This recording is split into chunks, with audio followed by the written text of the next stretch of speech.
This is the Made for Success podcast, and this is Chris Widener, speaker and author of over 15 books, including the New York Times and Wall Street Journal bestseller, The Angel Inside. The Made for Success podcast will help you turn your potential into performance, succeed in every area of your life, and achieve your dreams. And now, enjoy the show. Our guest today is John Stanton. John Stanton is a leader in the wireless communications industry with more than 20 years of experience in creating and managing wireless companies. Stanton co-founded the first large wireless communications company in the United States, McCaw Cellular Communications, where he served as Chief Operating Officer and Vice Chairman until forming his own wireless companies. In 1992, Stanton founded Western Wireless, which in 1994 formed VoiceStream Wireless, its personal communication services subsidiary. Stanton has led VoiceStream Wireless's, now T-Mobile, growth from a small regional wireless company to a leading national wireless provider and one of the fastest growing wireless companies in the United States. Under Stanton's leadership, Western Wireless has grown to be one of the leading providers of communications in the western United States and is one of the premier wireless companies serving rural areas. Stanton recently retired as chairman of T-Mobile USA and in 2005 sold Western Wireless Corporation. Stanton also serves as a board member of ADIC, Columbia Sportswear, and HTIL. He is also a trustee of Whitman College. Welcome, John. Thanks, Chris. Good to have you here. Nice to be. So you grew up, were you born in Wisconsin? Or you born out here? No, my parents moved here in 52, and Okay. I was born in 55. Okay. So you born out here, raised here, lifelong Pacific Northwesterner, right? Mm-hmm. Went to Whitman College. Yes. Yeah, tell us about that, because Whitman is a little school. I know you're on the board of it now, and it's a school that a lot of people haven't heard of, but it has quite a reputation amongst those who have heard of it. It's a tremendous school, and it's a little larger now, and as a result of the great leadership of the college over the last 30 years, the value of my degree is appreciated. It's an even better school now. But, it's a remarkable school. We invariably judge schools by the alums to some degree. Justice William O. Douglas from the Supreme Court came to Whitman College by legend, and at least those of us associated with the school believe it's true, was so poor he actually slept in a tent on campus for his first year because he couldn't afford to live in the dorms. From Goose Prairie, Washington, Whitman was the school that attracted people like Douglas, who were literally the valedictorian of every little tiny high school in eastern Washington at first, and over time attracted more folks. Another grad was Ralph Cordner, who went on to become the chairman of General Electric in the 1950s.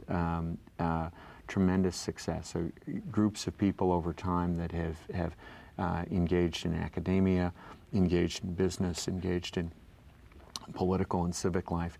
And it's a very intimate environment. I think when you look at schools, and as a parent now, I just had lunch with a good friend of mine who's got a son who's a year older than my son. So I view him as kind of my periscope on helping our sons figure out where to go to college. Of course, if they'll let us provide that help. But he was telling me that he looks at the statistic as to what percentage of the alumni give to the college's annual fund every year. Over 50%, in many years almost 60% of Whitman alums give money to the college every year. I think that's an indication of the loyalty that the alums feel. I've often said, and it's true, that if I see, particularly when we were hiring a lot of people, because I'd see a dozen resumes a day come across my desk, and invariably, as the organization grows, you take a quick glance at them, and then you put them in a pile, either for the functional executive or for your HR people to respond and follow up and be able to hire the people that are appropriate.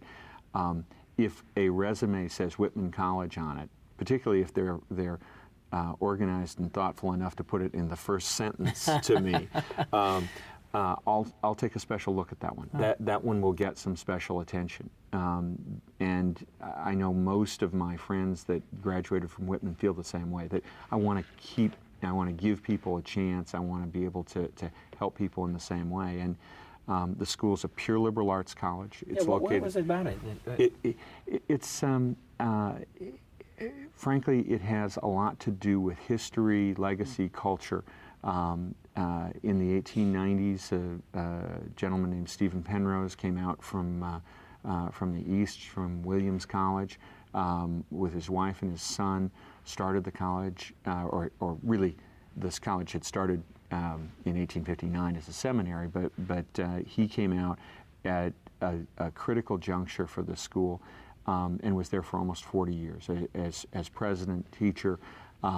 Was able to raise money, which in almost anything is important. Built an endowment early, so it was accessible to other students, able to develop programs, and as a result of great leadership from a number of different people, both presidents, governing board members, faculty members, has been able to create a culture that is focused on the breadth of the liberal arts in a Northwest setting, and been able to create something that's very special, and had alums that graduated from the school both go on and have substantial success and remain loyal to the college. And there's an ingredient that if you could bottle it, you could make a fortune. Yeah. But that ingredient has really enabled Whitman to succeed. And I often talk about the fact that I had more mentors there than I had in graduate school, and people that I feel very strongly about as being great role models for me from that environment. Yeah, let's talk about some of those, because we talked before the show about mentors and the importance of having people in our lives who help us along.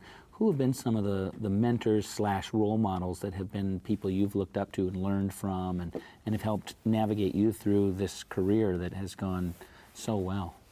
Well, the first person I think of is probably Baker Ferguson. Sadly, Baker died last summer. He was the chairman of the Board of Trustees of Whitman College. I probably should start by saying my parents were my best mentors.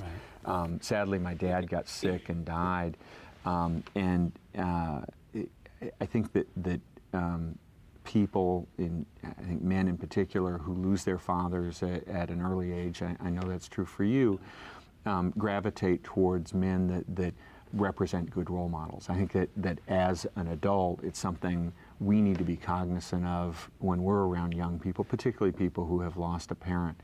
And Baker was the chairman of the Board of Trustees. He graduated from Whitman College and Harvard Business School, fought in World War II, was a prisoner of war in World War II, had offers from all over the country, could do almost anything he wanted, decided to go in banking, had a meteoric career in Portland, Oregon, but wanted to come back to Walla Walla, where he was from, and go to work in a bank that his family had helped found, and really propelled that bank to be, on a financial basis, one of the best returning banks, meaning the return on assets, which is one of the important measures for financial success for a bank, one of the best in the country.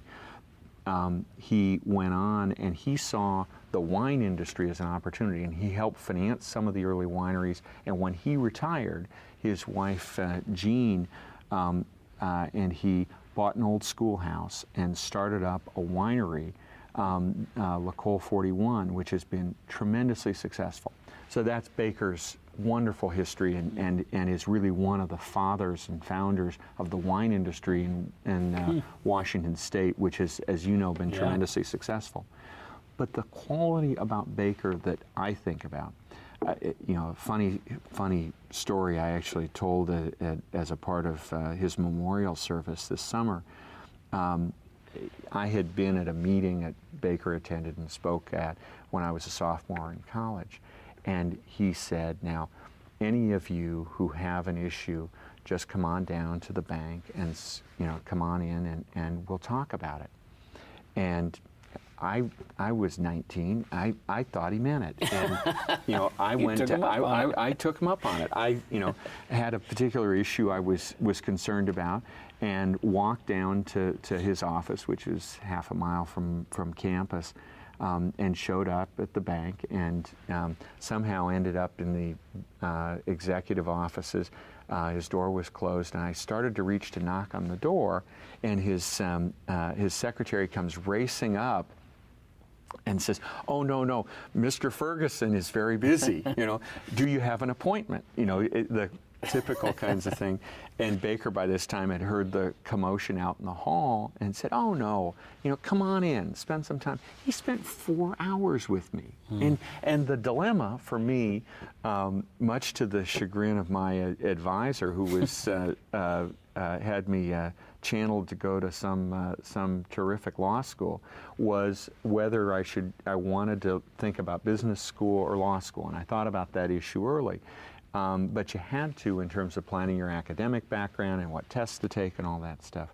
Well, Baker was willing to spend time with me and talk me into going to graduate school in business rather than in law, for which I am eternally grateful. Yeah. But the important thing wasn't the content of the discussion. It's the fact that here's a man who has probably the most important job in town, is running a very successful enterprise that employs hundreds of people, and he was willing to spend time. And he said, "Come on down and see me." And how many times have you heard people say that when they really don't mean it? Call me sometime, we'll go to lunch. Yeah, exactly. Meaning, please don't call me. Exactly. And he was true to that. And I think a part of the reason that he was in Walla Walla at Baker Boyer Bank and chairman of the board of trustees of Whitman College was to have interactions like that. And maybe the most telling story is that I've told that story a couple of times when we dedicated a building in his honor last spring and at his memorial service last summer. And both times, people who, some cases I'd never met before, came up to me and said, "I had the same experience with Baker." But it's the willingness to spend time, the sincere interest in my problem, even though, frankly, on his scale, my problem was probably pretty small. He thought it was important because I thought it was important. He was willing to spend the time. And that interest in people, I think, is probably the thing that I learned most. And he was the most meaningful for me, in addition to the fact that he talked me out of being a lawyer, which for which I have to confess I suspect I never would have recovered if I'd gone into the law. So do you have anybody in your life that you're trying now to do the same thing for? Do you try to invest into people who you feel like have potential? And I do, and I think about even telling the story about Baker now, and I think to myself, I don't do that enough, and I'd like to do that more. The great thing about the wireless business over the last 20 plus years has been that it's been a magnet for smart young people. Yeah. And that it has been a great joy to see those smart young people come in. If you're going to go to work for General Motors or Alcoa or Bank of America, those are terrific places, but they're hierarchical. Yeah, and they are by nature, therefore, for a young person, you're going to start off at a junior level and you're going to spend, in all likelihood, 20 years trying to move to the top. The wireless industry was essentially a whole new industry. It wasn't just new companies. There was no precedence. There was no knowledge that you didn't hire people who knew things. So we brought young people in. And so there have been many people over the years that I look on with pride and have seen grow and mature and take on leadership positions in our companies or in other companies, and I get great joy out of that. One place for me with an even younger set is I've gotten great joy out of coaching Little League Baseball. Oh, do you? Yeah. I've coached some basketball too, but even at fourth grade, my my son's skills now exceed my coaching abilities. So I've retired as a basketball coach. That must be humbling. You know, you can lead T-Mobile, but then I can't coach a fourth grade basketball team. There is a herding cats phenomenon in particularly the youngest kids, right. that is common to business in some cases. Yeah. You know, the chaos of a startup organization is not that much different than a bunch of 5-year-olds trying to hit a ball off a tee. Yeah. But you know, it's the interaction with those kids, and there was one young man that we coached about 5 years ago, and you know, I've run into him 2 or 3 times. And the great joy I get is every time I see him, you know, maybe at the mall or at a park, he'll come up across the way and he'll say hello. He'll introduce me as if I didn't remember him, and I have. I like to think I remember all of the kids that I've coached. And he'll, in a very mature way, tell me what he's doing and tell me how he's doing and, you know, what his ambitions are. And it's just a great joy to see this kid who, frankly, struggled enormously as a ball player, who is maturing as a human being. And I 3 years ago stopped playing baseball. But it's not coaches in Major League Baseball or basketball or football are dealing with professional athletes and people who are, you know, who understand that they have a job and are doing a job, and that's a particular kind of motivational and leadership. But you know, Little League baseball players. Every kid in Seattle that plays baseball right now, 1 or 2 might make it to the major leagues, and in all likelihood, I'm never going to coach them. Right.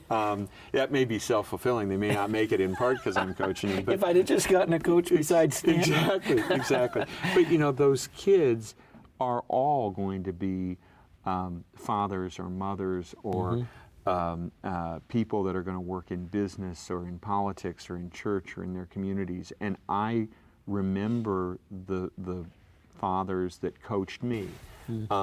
I don't remember them necessarily in terms of how I learned to throw a ball, but I learned and remember the fact that they were willing to spend the time, and in general, they were patient with me. And I try at least to be patient with the kids.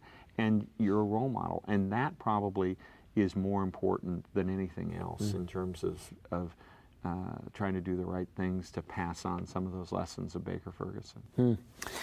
I want to shift gears here a little bit and ask you now, getting into the whole career that you spent, and you really are one of the few executives who spent his entire career, came in just as the whole thing was starting, and then fruition to being the CEO of one of the largest, if not the largest, in the entire industry. Did you have a welcome to the revolution moment where you kind of went, wow, we're involved in something that, even though I thought it was a great idea, this is going to be huge and change the world? When did you realize that? Well, it's interesting. And it's easy in hindsight to say, oh yeah, I had that epiphany. Yeah, right. I knew it then. And I'm not going to tell you that there was a moment, but there's an interesting story that I think is a wonderful illustration as to why the world belongs to the young people. It was 1979. I was in an office of 60 people as a consultant. I'd been there for a few months. I was the low person on the totem pole. We were in consulting and telecommunications. The world was changing radically and rapidly. And how old were you, 24? I was 24. Fresh out of Harvard Business School? Exactly. And the FCC was issuing new rulings on changing the rules for various products every day, long distance, how you regulate the inside wires of the home, injecting new competition and introducing data services, or what became data services. Fascinating, stimulating issues. Well, they issued a document in November of '79 on changing the rules for mobile telephone service. And everyone else in the office passed, and I was kind of the low man in the totem pole, and so I said, okay, I'll become the expert on this. So at 24, unfortunately, consultants often work off the 1% rule. As long as I know 1% more than my client, I can sell my time. And so I became the expert on wireless telephones and started working on it. But one of the first things I did, I tried to get every piece of information I could. And back then, there was no internet. There was no easy ability to get the information. But the FCC was doing experiments, or allowing companies to do experiments, and requiring them to file reports.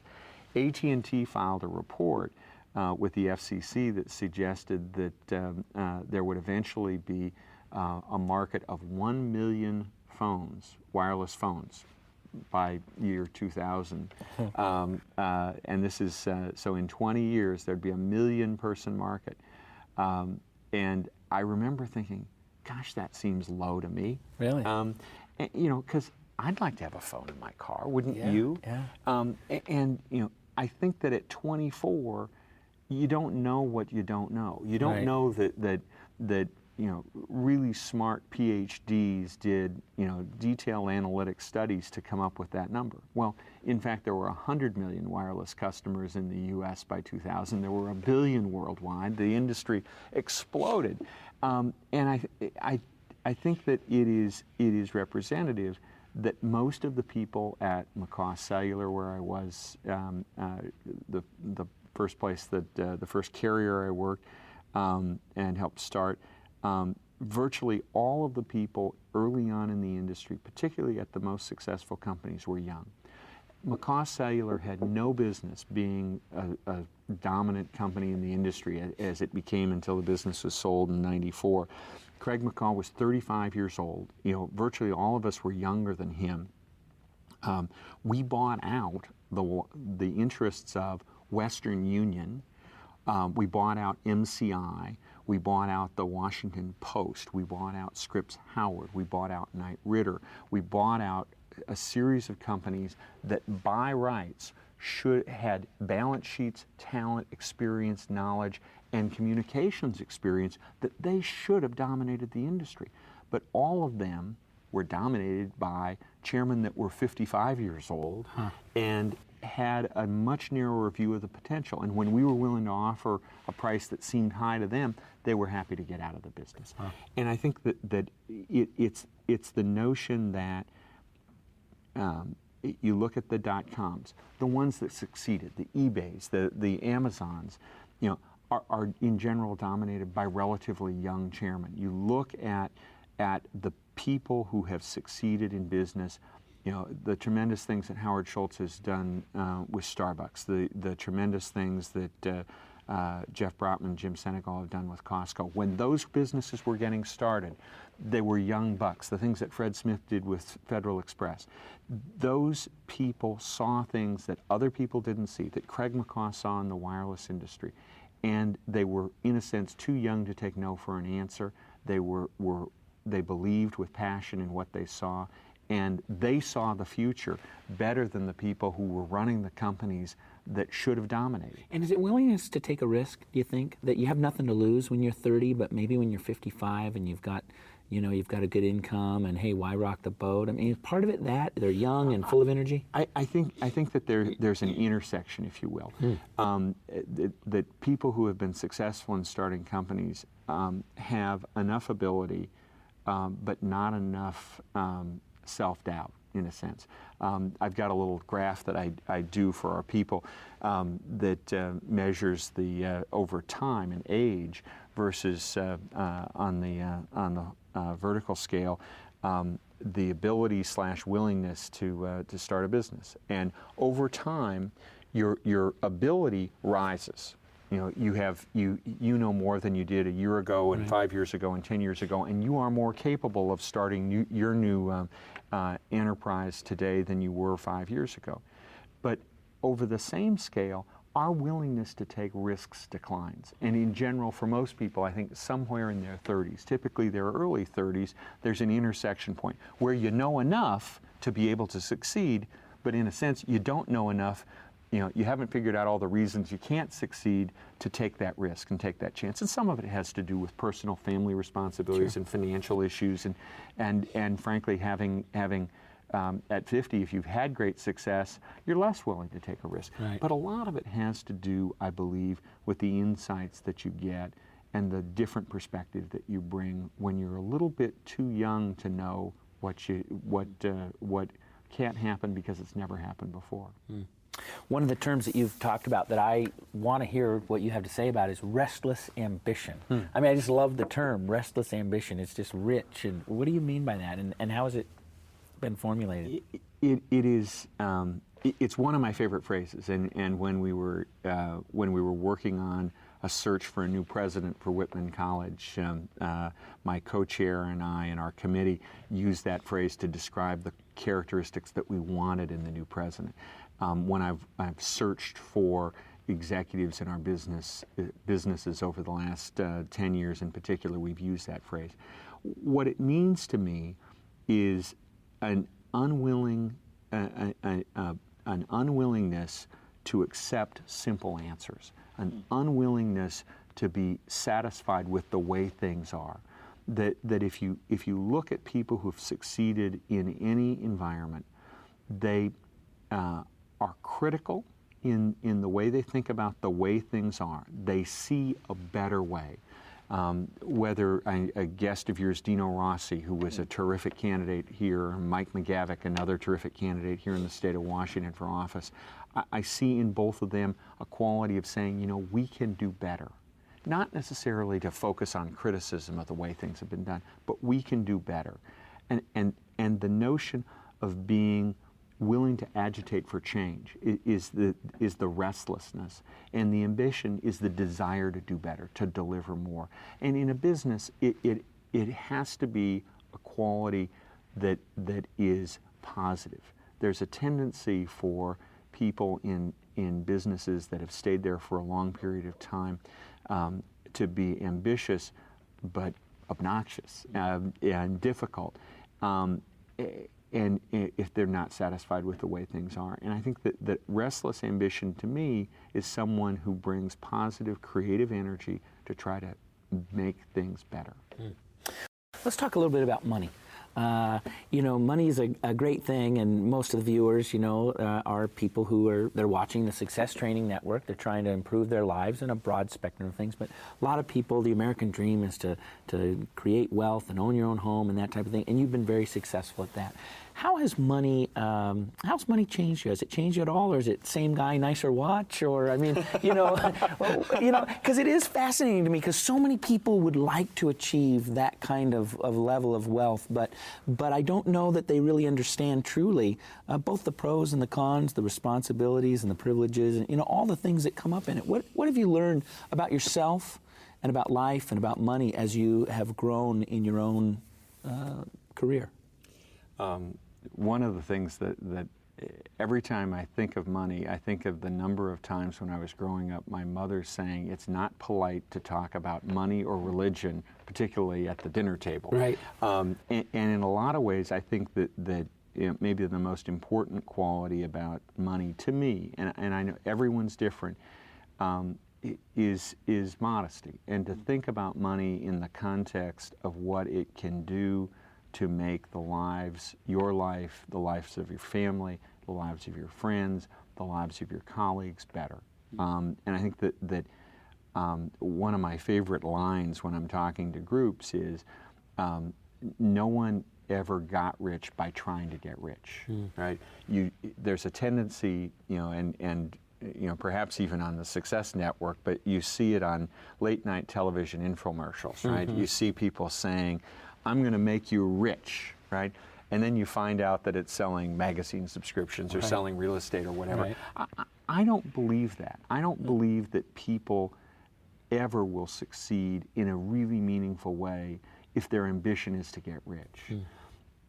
Clearly, to work hard and to expect the rewards of that is appropriate. It's the American dream. Sure. Horatio Alger, the tremendous successes of businesses across America that have really made a difference. But if you talk to someone like a Bill Gates, if you talk to someone, Steve Jobs at Apple, those are people who said, I want to make a better software, a better computer.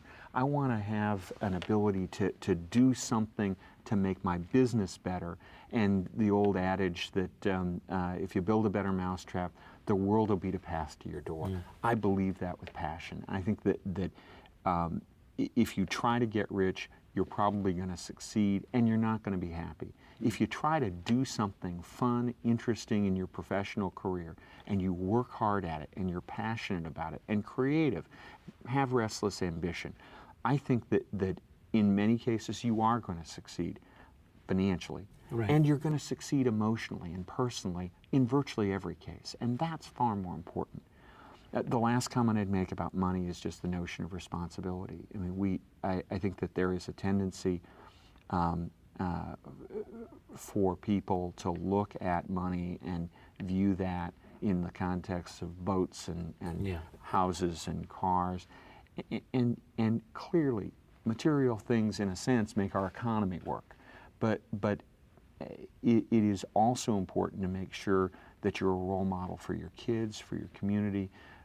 You're helping charities and doing the things that notwithstanding some criticisms, that I look at so many of the entrepreneurs, and the Gateses are clearly the best example in our community, that are trying to solve the problems of the world with their philanthropy. And there are other examples in our community, Paul Allen, the Brotmans, so many people that have done so much in terms of their community. And I think that is what money means, what you can do with it in terms of helping your family, your community, people you work with. Fascinating stuff. I appreciate you taking the time and being here and sharing your life and the life stories and the lessons you've learned, and it's been very helpful. Appreciate it. Thank you very much.